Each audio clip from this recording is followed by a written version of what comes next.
week, we offered up some advice from the New York Post on what to do if you ever happen to be chased by, I don't know, like a polar bear. Yeah, hopefully that never happens. Right. But the quick answer is strip down, apparently. They say that you should take your clothes off one by one piece at a time. It said to distract the animal and allow you to escape. Buy you a little time. They'll be interested. They'll like sniff the clothing items. Yeah. And then you just keep backing away. But we thought we need a little bit more advice on this. So joining us now is Grant Kemmerer from the Wild World of Animals with his take on that advice and a whole lot more. Hey, Grant, how's it going? Hey, good morning, guys. How you doing? Good. So what do you think of that advice? I mean, does that make sense that it could possibly, or are you just No. wasting time, precious time getting away? The first thing I'll say is most scary animal encounters can be remedied by having your sleeping partner gently rock you until you wake up. It's Right. very likely that wild animals are going to attack you unprovoked. But that particular piece of advice about a polar bear, I don't think that holds true at all. So polar bears are one of the few animals on this planet that might look at a human and think dinner. Most of the animals that are attributed to animal attacks, it's oftentimes a case of misidentification on the animal's part, but polar bears see a person and think that's dinner. So taking off your clothes isn't going to, remedy that situation at all, and it's just going to frostbite up even sooner. Yeah, just one less thing they have to digest, really, is the clothes. Oh, dear. Say that one more time. Oh, I said one less thing that they would have to digest, the clothing. Exactly.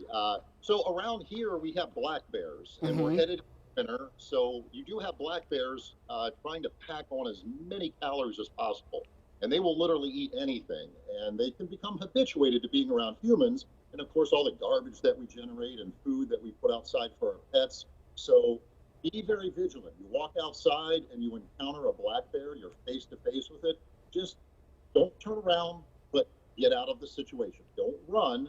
Just kind of turn around, make yourself appear large, but don't stand there like we saw the people doing in the video, allowing the bear to investigate them. Because the longer that goes, the more likely that bear is going to take his paw and start prodding at you. And another bear can take, but we cannot. Our skin cannot stand up to a bear prodding at us.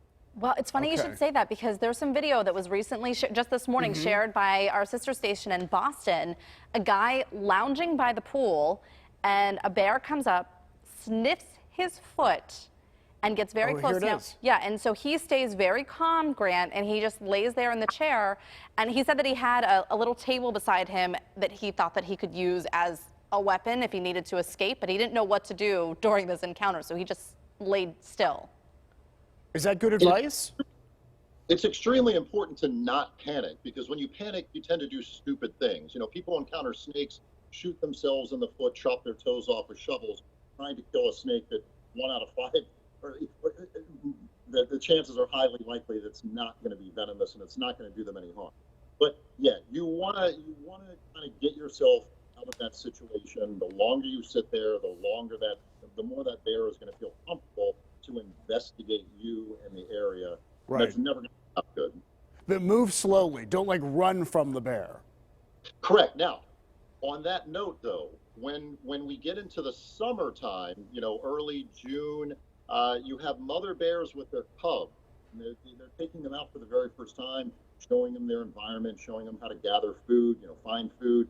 All bears are born mid-January to about mid-February, so always worked out in that time frame. And if you happen to be in the woods and find yourself between a mother bear and a baby, you do want to try and extricate yourself from that situation as quickly as possible. Because if that mother bear starts to think that you're a threat, that mother bear will come charging at you. I mean, she will charge a full-grown male black bear, put her life on the line for those cubs. So you're nothing to them. So you do get out of that situation as quickly as possible, not slowly. You don't want to make a lot of noise. You don't want to appear large, because that's just going to be more threatening to the mom. All right, we are out of time, Grant, but we're going to have you back some other time, because we want to ask you about the zigzag thing with the alligator and all sorts of stuff. Yeah. So, don't do it? Because that doesn't work either. Okay, all right. Well, now we know. We got that answer in. All right, thanks again, Grant. We really appreciate it. We always love talking with you. Thank you so much. Grant Kemmerer from the Wild World of Animals. You can check out all the work they do with animals and even book them to come to your event. We've had them here in the studio, and it is so much fun. We never know what's going to happen. No, you really don't. We have all that information and a link at PittsburghTodayLive.com.